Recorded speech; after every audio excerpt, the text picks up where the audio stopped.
Hey everybody, it's Ms.B here with another bedtime story.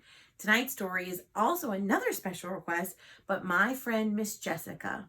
She's done a lot for us in the last few weeks, so I wanted to give her a little shout out saying thank you and do her story that she requested.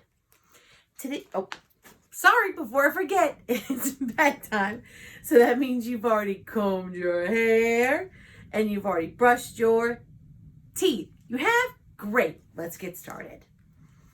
Giraffes Can't Dance by Giles Andre and Guy Parker Reese. Giraffes can't dance. Gerald was a tall giraffe whose neck was long and slim, but his knees were awfully crooked and his legs were rather thin.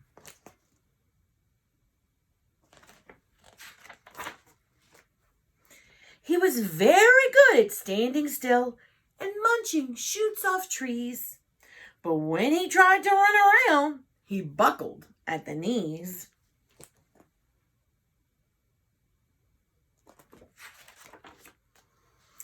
Now, every year in Africa, they hold the jungle dance, where every single animal turns up to skip and prance.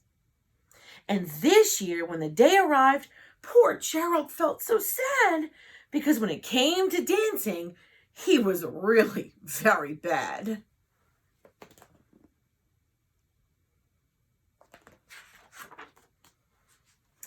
The warthogs started waltzing and the rhinos rock and rolled.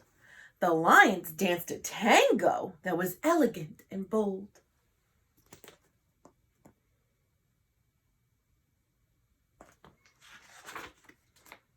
The chimps did a cha-cha with a very Latin feel, and 8 baboons then teamed up for a splendid Scottish reel.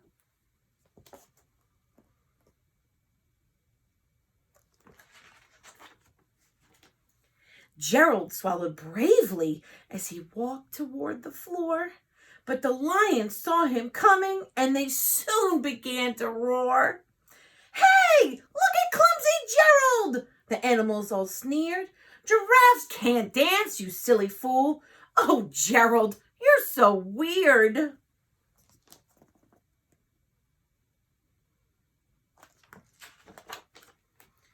Gerald simply froze up. He was rooted to the spot. "They're right," he thought. "I'm useless. Oh, I feel like such a clot." So he crept off from the dance floor and he started walking home. He'd never felt so sad before, so sad and so alone.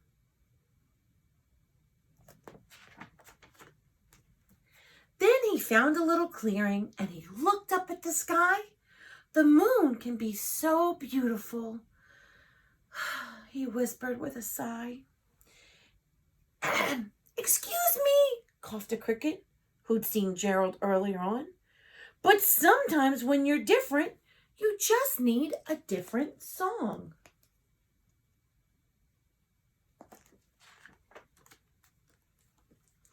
Listen to the swaying grass and listen to the trees. To me, the sweetest music is those branches in the breeze. So imagine that the lovely moon is playing just for you. Everything makes music if you really want it to.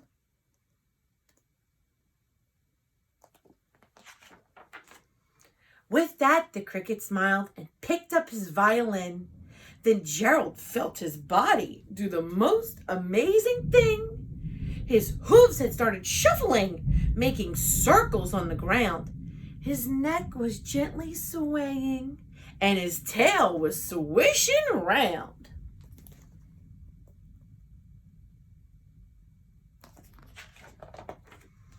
He threw his arms out sideways, and he swung them everywhere.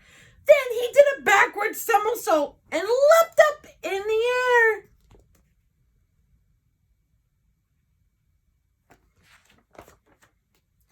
Gerald felt so wonderful. His mouth was open wide.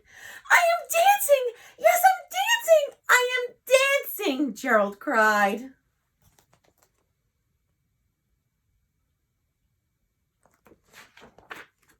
Then, one by one, each animal who'd been there at the dance arrived while Gerald boogied on and watched him quite entranced. They shouted, "It's a miracle! We must be in a dream. Gerald's the best dancer that we've ever seen." "How did you learn to dance like that? Please, Gerald, tell us how." But Gerald simply twirled around and finished with a bow.